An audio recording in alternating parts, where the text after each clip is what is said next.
ಕಾಂಗ್ರೆಸ್ ಸರ್ಕಾರದ ವಿರುದ್ಧ ಮತ್ತೊಂದು ಭ್ರಷ್ಟಾಚಾರದ ಆರೋಪ. ಮತ್ತೊಬ್ಬ ಕಾಂಗ್ರೆಸ್ ಎಂಎಲ್ಎ ವಿರುದ್ಧ ಗಂಭೀರ ಆರೋಪ. ಶಾಸಕ ಬೇಳೂರು ವಿರುದ್ಧ ಹಣಕ್ಕೆ ಬೇಡಿಕೆ ಇಟ್ಟ ಆರೋಪ. ಅದು ಮಾಧ್ಯಮದ ಮುಂದೆ ಅಥವಾ ಬೇರೆ ಎಲ್ಲೋ ಸಭೆಯಲ್ಲೋ ಪ್ರಸ್ತಾಪ ಆಗಿದ್ದಲ್ಲ, ಬದಲಾಗಿ ಹೈಕೋರ್ಟ್ನ ಜಡ್ಜ್ ಮುಂದೆನೆ ಆರೋಪ ಮಾಡಿದ್ದಾರೆ ಸಹಾಯಕ ಎಂಜಿನಿಯರ್. ಶಿವಮೊಗ್ಗದ ಕೆಪಿಟಿಸಿಎಲ್ ನಲ್ಲಿ ಎಇ ಆಗಿರುವ ಶಾಂತಕುಮಾರ ಸ್ವಾಮಿ ಅವರು ಆನಂದಪುರದಲ್ಲಿ ಕೆಪಿಟಿಸಿಎಲ್ ನಲ್ಲಿ ಸಹಾಯಕ ಎಂಜಿನಿಯರ್ ಆಗಿದ್ದಾರೆ. ಇವತ್ತು ಹೈಕೋರ್ಟ್ನ ಜಡ್ಜ್ ಮುಂದೆ ಬೇಳೂರು ಗೋಪಾಲಸ್ವಾಮಿ ಅವರು ಹಣಕ್ಕಾಗಿ ಬೇಡಿಕೆ ಇಟ್ಟಿದ್ದಾರೆ ಅನ್ನೋ ಗಂಭೀರ ಆರೋಪವನ್ನ ಮಾಡಿದ್ದಾರೆ. ಸ್ಥಳೀಯ ಡಿವೈಎಸ್ಪಿ ಹಾಗೆ ಬೇಳೂರು ಗೋಪಾಲಕೃಷ್ಣ ವಿರುದ್ಧ ಆರೋಪ. ಸುಳ್ಳು ಗಾಂಜಾ ಕೇಸ್ನಲ್ಲಿ ನನ್ನನ್ನು ಬಂಧಿಸಿ ಜೈಲಿಗೆ ಕಳಿಸಿದ್ದಾರೆ, ತಲೆಗೆ ರಿವಾಲ್ವರ್ ಇಟ್ಟು ಬೆದರಿಸಿದ್ದಾರೆ. ಇದು ಶಾಂತಕುಮಾರ ಸ್ವಾಮಿ ಅವರ ಆರೋಪ. ಮತ್ತಷ್ಟು ಡೀಟೇಲ್ಸ್ ನಮ್ಮ ಪ್ರತಿನಿಧಿ ನಾಗರಾಜ್ ನೀಡ್ತಾ ಹೋಗ್ತಾರೆ. ನಾಗರಾಜ್, ಕ್ವಿಕ್ ಆಗಿ ಏನಿದೆ ಆರೋಪ, ಎಲ್ಲಾಗಿದ್ದು ಏನು, ಅದರ ಡೀಟೇಲ್ಸ್ ಹಂಚ್ಕೊಳ್ಳೋದಾದ್ರೆ. ಸ್ಮಿತಾ, ಏನು ಇವತ್ತು ಹೈಕೋರ್ಟ್ ಏಕಸದಸ್ಯ ಪೀಠದಲ್ಲಿ ಜಸ್ಟಿಸ್ ಎಂ ನಾಗಪ್ರಸನ್ನ ಅವರ ಪೀಠದಲ್ಲಿ ಅವರು ಮಧ್ಯಾಹ್ನದ ಕಲಾಪವನ್ನು ಮುಗಿಸಿ ಊಟಕ್ಕೆ ಹೋಗ್ತಾ ಇರಬೇಕಾದ್ರೆ ಶಿವಮೊಗ್ಗ ಸಾಗರ ತಾಲೂಕು ಆನಂದಪುರದಲ್ಲಿ ಕೆಪಿಟಿಸಿಎಲ್ನ ಸಹಾಯಕ ಇಂಜಿನಿಯರ್ ಆಗಿ ಕೆಲಸ ಮಾಡುವಂಥ ಶಾಂತಕುಮಾರ ಸ್ವಾಮಿ ಏಕಾಏಕಿ ನ್ಯಾಯಾಧೀಶರ ಮುಂದೆ ನೀವು ರಕ್ಷಣೆ ಕೊಡೋವರೆಗೂ ನಾನು ಇಲ್ಲಿಂದ ಹೊರಗಡೆ ಹೋಗಲ್ಲ, ನನ್ನದೊಂದಷ್ಟು ಅಲಿಗೇಷನ್ಸ್ ಇದೆ ಅಂತೇಳಿ ಎದ್ದು ನಿಲ್ತಾರೆ. ಆ ವೇಳೆಯಲ್ಲಿ ಅವರು ಒಂದಷ್ಟು ವಿಚಾರಗಳನ್ನು ಪ್ರಸ್ತಾಪ ಮಾಡ್ತಾರೆ. ಅದರಲ್ಲಿ ಪ್ರಮುಖವಾಗಿ ಸ್ಥಳೀಯ ಶಾಸಕ ಮತ್ತು ಸ್ಥಳೀಯ ಡಿವೈಎಸ್ಪಿ ಅವರು ಸುಳ್ಳು ಪ್ರಕರಣಗಳನ್ನು ದಾಖಲಿಸಿ ನನ್ನಿಂದ ಹಣವನ್ನು ಕೇಳಲಿಕ್ಕೆ ಪ್ರಯತ್ನವನ್ನು ಪಡ್ತಾ ಇದ್ದಾರೆ. ನಾನು ಇದನ್ನು ರೆಕಾರ್ಡ್ ಮಾಡಿಕೊಂಡು ಲೋಕಾಯುಕ್ತಗೆ ನೀಡಕ್ಕೆ ಮುಂದಾದರೆ ನನ್ನನ್ನು ಸುಳ್ಳು ಗಾಂಜಾ ಕೇಸಲ್ಲಿ ಬಂಧಿಸಿ ಜೈಲ್ಗಟ್ಟಿದ್ದಾರೆ. ಜೊತೆಗೆ ಈ ಒಂದು ಪ್ರಕರಣಗಳ ರದ್ದು ಕೋರಿ ನಾನು ಇವತ್ತು ವಿಚಾರಣೆ ಸಲುವಾಗಿ ಇವತ್ತು ಇಲ್ಲಿಗೆ ಬಂದಿದ್ದೇನೆ ಅಂತೇಳಿ ನೀವು ರಕ್ಷಣೆ ಕೊಡೋವರೆಗೂ ನಾನು ಕೋರ್ಟ್ ಆವರಣದಿಂದ ಹೊರಗಡೆ ಹೋಗಲ್ಲ ಅನ್ನೋ ಮಾತನ್ನು ಹೇಳುವುದು. ದುಡ್ಡು ಯಾರು ಯಾವ ಕಾರಣಕ್ಕೆ ಕೇಳಿದ್ರು ಅನ್ನೋ ಆರೋಪ ಮಾಡಿದ್ದಾರೆ. ಈಗ ಬೇಳೂರು ಗೋಪಾಲಕೃಷ್ಣ ಅವ್ರ ಪಾತ್ರ ಏನು ಅಂತ ಹೇಳಿ ಇವ್ರ ಆರೋಪ. ಸ್ಮಿತಾ, ಏನು ಆ ವ್ಯಕ್ತಿ ಶಾಂತಕುಮಾರ ಸ್ವಾಮಿ ನ್ಯಾಯಾಧೀಶರ ಮುಂದೆ ಸ್ಪಷ್ಟಪಡಿಸೋದೇನಂತಂದ್ರೆ ಆತ ಕೆಲವೊಂದು ವಿವಾಹ ಆಗಿ ನಿಶ್ಚಯ ಆಗಿ ಅದು ನಿಂತೋಗಿರುತ್ತೆ.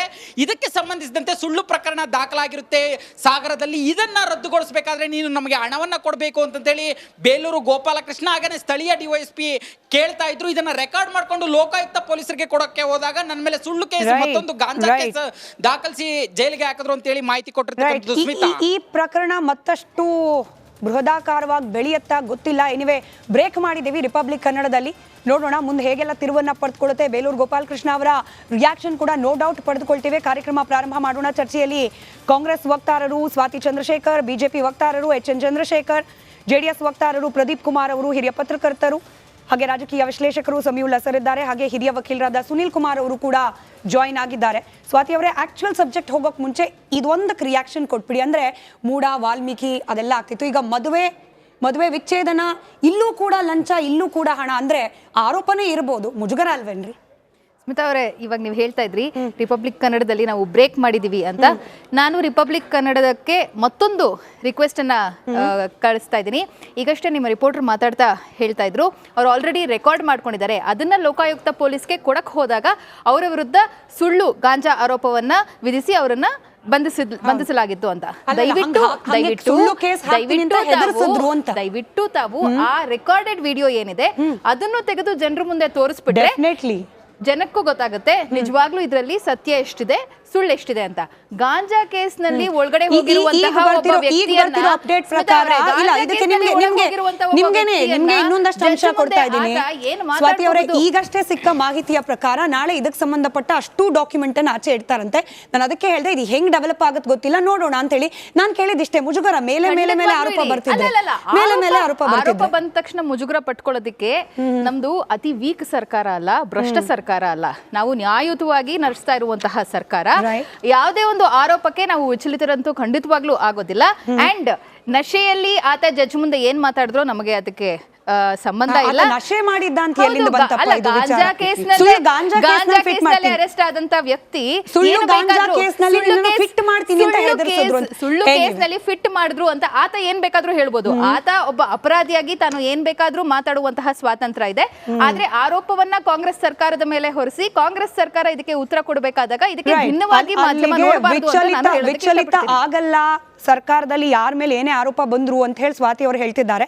ಆಕ್ಚುಯಲ್ ಇವತ್ತಿನ ಡಿಬೇಟ್ ಟಾಪಿಕ್ಗೆ ಬರೋಣ. ಫಸ್ಟ್ ಬ್ರೇಕಿಂಗ್ ನಾವು ಗಮನಿಸಿದ್ರೆ ಮುಖ್ಯಮಂತ್ರಿಗಳು ವಿಚಲಿತರಾದ್ರ ಈಗಾಗ್ತಿರುವ ಡೆವಲಪ್ಮೆಂಟ್ಸ್ ಇಂದ ಅನ್ನಿಸ್ತಿದ್ಯಪ್ಪ. ಕೊಪ್ಪಳ ವಿಜಯಪುರದಲ್ಲಿ ಇವತ್ತು ಇರಬೇಕಾಗಿತ್ತು, ಆದ್ರೆ ಹೋಗಿರೋದು ಮೈಸೂರಿಗೆ. 2 ದಿನ ಮೈಸೂರಲ್ಲೇ ಇರ್ತಾರಂತೆ. ಯಾಕೆ? ಈ ಬ್ರೇಕಿಂಗ್ ಅಪ್ಡೇಟ್ ಆದ್ಮೇಲೆ ಬರ್ತೀನಿ ನಿಮ್ಗೆನೆ. ಮೂಡ ಬಿಕ್ಕಟ್ಟು ಇದೀಗ ರಾಜಭವನ ವರ್ಸಸ್ ಸರ್ಕಾರ ಅನ್ನೋ ಹಂತಕ್ಕೆ ಬಂದು ನಿಂತಿದ್ಯಾ? ಅನುಮಾನ ಸ್ಪಷ್ಟವಾಗ್ತಾ ಇದೆ ಹಂತವಾಗಿ. ಕಾನೂನು ತಜ್ಞರ ಜೊತೆಯಲ್ಲಿ ಮೀಟಿಂಗ್ ಮೇಲೆ ಮೀಟಿಂಗ್. ಯಾರು? ರಾಜ್ಯಪಾಲರು. ಇತ್ತ ಮುಖ್ಯಮಂತ್ರಿಗಳು ಕೂಡ ಸುಮ್ಮನೆ ಕೂತಿಲ್ಲ, ಅವರು ಕೂಡ ಸಲಹೆ ಸೂಚನೆಗಳನ್ನು ನಿರಂತರವಾಗಿ ಪಡ್ಕೊಳ್ತಿದ್ದಾರೆ. ತಪ್ಪಿಲ್ಲ, ಆಗ್ಬೇಕಾದ್ದೆ. ಪ್ರಾಸಿಕ್ಯೂಷನ್ಗೆ ಅನುಮತಿ ಕೊಟ್ರೆ ಏನು, ಕೊಡದೆ ಹೋದ್ರೆ ಏನು ಅನ್ನೋ ಚರ್ಚೆ ಇದೀಗ ರಾಜಕೀಯ ವಲಯದಲ್ಲಿ, ಕಾಂಗ್ರೆಸ್ ಪಾಳ್ಯದಲ್ಲಿ, ರಾಜ್ಯಪಾಲರ ಮನೆ ಅಂಗಳದಲ್ಲಿ ಜೋರಾಗಿ ನಡೀತಾ ಇದೆ. ಇವತ್ತು ಇನ್ಫ್ಯಾಕ್ಟ್ TJ ಅಬ್ರಹಂ ಅವರನ್ನ ಮತ್ತೊಮ್ಮೆ ಕರೆಸ್ಕೊಂಡಿದ್ದಾರೆ. ಆ ಸುದ್ದಿಗೆ ಮತ್ತೆ ಹೋಗೋಣ. ಇವತ್ತಾಗ್ತಿರುವ ಬೆಳವಣಿಗೆಗಳ ಬಗ್ಗೆ ಸಚಿವರಾದ ಈಶ್ವರ್ ಖಂಡ್ರೆ ಅವರು ಬಹಳ ಇಂಟ್ರೆಸ್ಟಿಂಗ್ ಆದ ಒಂದು ಹೇಳಿಕೆಯನ್ನ ನೀಡಿದ್ದಾರೆ. ಅವರ ಬೈಟ್ ಅಂದ್ರೆ ಅವರ ಮಾತನ್ನು ಕೇಳಿಸ್ಕೊಳ್ಳಿ, ನಂತರದಲ್ಲಿ ಚರ್ಚೆ ಪ್ರಾರಂಭ ಮಾಡೋಣ. ರಾಜ್ಯಪಾಲರು ಇದ್ರ ಬಗ್ಗೆ ಬಹಳಷ್ಟು ಎಚ್ಚೆತ್ತುಕೊಳ್ಳಬೇಕು. ಮತ್ತು ಕಾನೂನು ವಿರುದ್ಧ ಅವರು ಏನಾದರೂ ಕ್ರಮ ಕೈಗೊಂಡ್ರೆ ರಾಜಕೀಯವಾಗಿ ಮತ್ತು ಕಾನೂನಾತ್ಮಕವಾಗಿ ಕಾಂಗ್ರೆಸ್ ಪಕ್ಷ ಹೋರಾಟ ಮಾಡ್ತದೆ. ಮಾನ್ಯ ಸಿದ್ದರಾಮಯ್ಯನವರ ಜೊತೆಯಲ್ಲಿ ನಾವೆಲ್ಲ ಇದ್ದೀವಿ. ಜನಪರ ಆಡಳಿತ ಕೊಡ್ತಾ ಇದ್ದಾರೆ, ಜೀವಪರ ಆಡಳಿತ ಕೊಡ್ತಾ ಇದ್ದಾರೆ, ಉತ್ತಮವಾದಂಥ ಆಡಳಿತ ಕೊಡ್ತಾ ಇದ್ದಾರೆ. ಏನಾದರೂ ಕಳಂಕ ಹಚ್ಚಬೇಕು ಅಂತ ಏನು ಪ್ರಯತ್ನ ನಡೀತಾ ಇದೆ. ರಾಜ್ಯದಾದ್ಯಂತ ಇವತ್ತು ಕಾರ್ಯಕರ್ತರು, ನಮ್ಮ ಸಾರ್ವಜನಿಕರು ಎಲ್ಲರೂ ಮಾತಾಡ್ತಾ ಇದ್ದಾರೆ. ವ್ಯಾಪಕವಾದಂಥ ಬೆಂಬಲ ನಮಗೆ ಇದೆ. ಕೊಟ್ಟ ಮಾತಿನಂತೆ ನಡೆದಿದ್ದೇವೆ, ಎಲ್ಲ ಭರವಸೆಗಳನ್ನು ಈಡೇರಿಸಿದ್ದೇವೆ.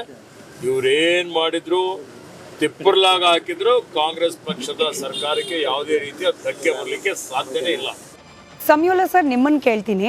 ಅಂದ್ರೆ ರಾಜ್ಯಪಾಲರು ಎಚ್ಚೆತ್ತುಕೊಳ್ಬೇಕು ಅಂದ್ರೆ ರಾಜ್ಯಪಾಲರನ್ನ ಎಚ್ಚರಗೊಳಿಸುವಂಥದ್ದು ಏನಾಗಿದೆ, ಹಾಗೆ ಎಚ್ಚರಗೊಳಿಸುವ ಅಧಿಕಾರ ಸಚಿವರಿಗಿದೆಯಾ ಅಂತ? ರಾಜ್ಯಪಾಲರನ್ನು ನೀವು ಎಚ್ಚೆತ್ಕೋಬೇಕು ಅಂತ ಒಬ್ಬ ಮಂತ್ರಿ ಆದವರು ರಾಜ್ಯಪಾಲರಿಗೆ ಹೇಳ್ಬಹುದು. ರಾಜ್ಯಪಾಲರೇನು ಪ್ರಶ್ನಾತೀತರೇನಲ್ಲ ಅವರು.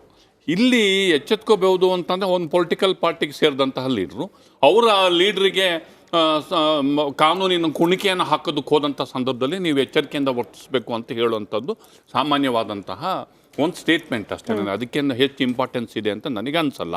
ಬಟ್ ಇಲ್ಲಿ ಎಚ್ಚೆತ್ಕೊಳ್ಳೋ ಅನ್ನುವಂತಹ ಒಂದು ಡೆವಲಪ್ಮೆಂಟನ್ನು ನಾನು ಅಬ್ಸರ್ವ್ ಮಾಡಿದ್ದು, ಅದು 2 ವರ್ಗಗಳ ನಡುವಿನ ಒಂದು ದೊಡ್ಡ ಸಂಘರ್ಷದ ಸ್ವರೂಪವನ್ನು ಪಡೆದುಕೊಳ್ಳುವಂತಹ ಲಕ್ಷಣಗಳು ನನಗೆ ಇವತ್ತು ಕಾಣಿಸ್ಕೊತಿದೆ. ಯಾಕೆಂತಂದ್ರೆ ಈಗ ಪಾದಯಾತ್ರೆ ಒಂದ್ ಕಡೆ ನಡೀತಾ ಇದೆ. ಆ ಪಾದಯಾತ್ರೆಯಲ್ಲಿ ಮತ್ತೆ ಗವರ್ನರ್ ಫಿಗರ್ ಆಗ್ತಾರೆ. ಯಾಕೆಂತಂದ್ರೆ ಅಲ್ಲಿ ಸ್ಯಾಂಕ್ಷನ್ನಿಗೆ ಅನುಮತಿಯನ್ನು, ಪ್ರಾಸಿಕ್ಯೂಷನ್ಗೆ ಅನುಮತಿಯನ್ನು ಕೊಡಬೇಕಾಗಿರೋರು ಗವರ್ನರು. BJP ಮತ್ತು JDSನ ಇದು. ಅದರ ವಿರುದ್ಧ ಹಿಂದುಳಿದ ವರ್ಗಗಳ ಕೆಲವು ಸಂಘಟನೆಗಳು ದೊಡ್ಡ ಪ್ರಮಾಣದಲ್ಲಿ ಪ್ರತಿಭಟನೆಗೆ ಸಜ್ಜಾಗ್ತಿವೆ. ಅವು ನೇರವಾಗಿ ರಾಜ್ಯಪಾಲದ ವಿರುದ್ಧವೇ. ಅಂದ್ರೆ ಮೇಲ್ನೋಟಕ್ಕೆ ನಮಗೇನು ಕಾಣ್ತಾ ಇದೆ, ಒಂದು ಲೀಗಲ್ ವಾರ್ ಮಾತ್ರ ನಮಗೆ ಇಲ್ಲಿವರೆಗೆ ಕಾಣಿಸ್ಕೊತಿತ್ತು. ಆದರೆ ನಾನು ಇವತ್ತು ಕಂಡ್ಕೊಂಡ ಹಾಗೇನೆ ನಾಳೆ ಫ್ರೀಡಮ್ ಪಾರ್ಕ್ ಅಲ್ಲಿ ಪ್ರೊಟೆಸ್ಟು, ಅದಾದ್ಮೇಲೆ ದೊಡ್ಡ ಪ್ರೊಟೆಸ್ಟ್ಗಳಿಗೆ ಪ್ಲಾನ್ ಮಾಡಿರೋದು ನೋಡಿದ್ರೆ ಇದು ಕೇವಲ ಲೀಗಲ್ ವಾರಿಗೆ ಅಷ್ಟೇ ಸೀಮಿತ ಆಗಿಲ್ಲ. ಸಾರ್ವಜನಿಕ ವಲಯದಲ್ಲೂ ಕೂಡ ರಾಜ್ಯಪಾಲರ ವಿರುದ್ಧ ದೊಡ್ಡ ಪ್ರತಿಭಟನೆಗಳಿಗೆ ಮತ್ತು ಆಕ್ರೋಶಗಳಿಗೆ, ಪರ ಮತ್ತು ವಿರುದ್ಧ ಅಭಿಪ್ರಾಯಗಳಿಗೂ ಕೂಡ, ಅಂದ್ರೆ ಕರ್ನಾಟಕ ಸ್ಯಾಂಕ್ಷನ್ ಮಾಡಿದ್ದೆ ಆದರೆ ಹಿಂದೆ ಕಂಡಿರದಂತಹ ದೊಡ್ಡ ವಿದ್ಯಮಾನಗಳಿಗೆ ಇದು ಕಾರಣ ಆಗುತ್ತೆ ಅಂತ ನನ್ನ ಅಂದ್ರೆ ಪ್ರಾಸಿಕ್ಯೂಷನ್ಗೆ ಅನುಮತಿ ನೀಡಬಾರ್ದು ಅನ್ನೋ ಆಂಗಲ್ ಅಲ್ಲಿ ಹೇಳ್ತಿದ್ದೀರಾ ನೀವು? ಅವರು, ನಾನಲ್ಲ, ಕಾಂಗ್ರೆಸ್ನವರ ಅಪೇಕ್ಷೆ ಅದು ಅಲ್ಲ. ಆ ವರ್ಗಗಳು, ಹಿಂದುಳಿದ ಸಮುದಾಯಗಳು ಪ್ರಾಸಿಕ್ಯೂಷನ್ಗೆ ಅನುಮತಿ ಕೊಡಬಾರ್ದು, ಕೊಡೋದಕ್ಕೆ ಅವರಿಗೆ ಹಕ್ಕಿಲ್ಲ ಅಂತ ಆ ಸಮುದಾಯಗಳು ನನ್ನ ಒಪಿನಿಯನ್ ಅಲ್ಲ ಅದು, ಆಯ್ತಾ? ಆ ಸಮುದಾಯಗಳು ಹೇಳ್ತಿವೆ. ಯಾಕೆ ಅಂತಂದ್ರೆ ಇಲ್ಲಿ ಎಷ್ಟು ಮಟ್ಟಿಗೆ ಲೀಗಲ್ ಫೈಟ್ ಇದೆ ಅನ್ನೋದಕ್ಕಿಂತ ಹೆಚ್ಚಾಗಿ ಅದರ ಪೊಲಿಟಿಕಲ್ ಇಂಪ್ಯಾಕ್ಟೇ ಜಾಸ್ತಿ ಇರೋದು. ಲೀಗಲ್ಲು ಅಫ್ಕೋರ್ಸ್ ಇವರಿಗೆ ಸ್ಯಾಂಕ್ಷನ್ಗೆ ಪರ್ಮಿಷನ್ ಕೊಡ್ತಾರೆ, ಯಾವುದೋ ಸ್ಟೇಷನ್ ಅಲ್ಲಿ ಕಂಪ್ಲೇಂಟ್ ಲಾರ್ಜ್ ಆಗುತ್ತೆ, ಎಂಕ್ವೈರಿ ಮಾಡ್ತಾರೆ, ಕೋರ್ಟಿಗೆ ಹೋಗುತ್ತೆ. ಇಟ್ ವಿಲ್ ಟೇಕ್ ಇಟ್ಸ್ ಅದರದೇ ಆದ ಪ್ರಕ್ರಿಯೆ ಮತ್ತು ಅದರದೇ ಆದ ಅವಕಾಶಗಳನ್ನ ಪಡ್ಕೊಳ್ಳುತ್ತೆ. ಆದ್ರೆ ಅವೆಲ್ಲಕ್ಕಿಂತ ಹೆಚ್ಚಾಗಿ ಇದರ ರಾಜಕೀಯ ಪರಿಣಾಮ ಏನು ಅನ್ನೋದು ಇಲ್ಲಿ ಹೆಚ್ಚು ಇಂಪಾರ್ಟೆಂಟ್. ರಾಜಕೀಯ ಪರಿಣಾಮಗಳ ಬಗ್ಗೆ JDS ಹಾಗೆ BJP ಅವ್ರನ್ನ, ಕಾಂಗ್ರೆಸ್ನವ್ರನ್ನು ಕೇಳೋಣ. ಅದಕ್ಕಿಂತ ಮುಂಚೆ ಲೀಗಲ್ ಆಸ್ಪೆಕ್ಟ್, ಕಾನೂನು ವಿರುದ್ಧವಾಗಿ ಕ್ರಮ ಕೈಗೊಂಡ್ರೆ ನಾವು ಅದ್ರ ವಿರುದ್ಧವಾಗಿ ಹೋರಾಡ್ತೀವಿ ಅಂತ ಹೇಳಿ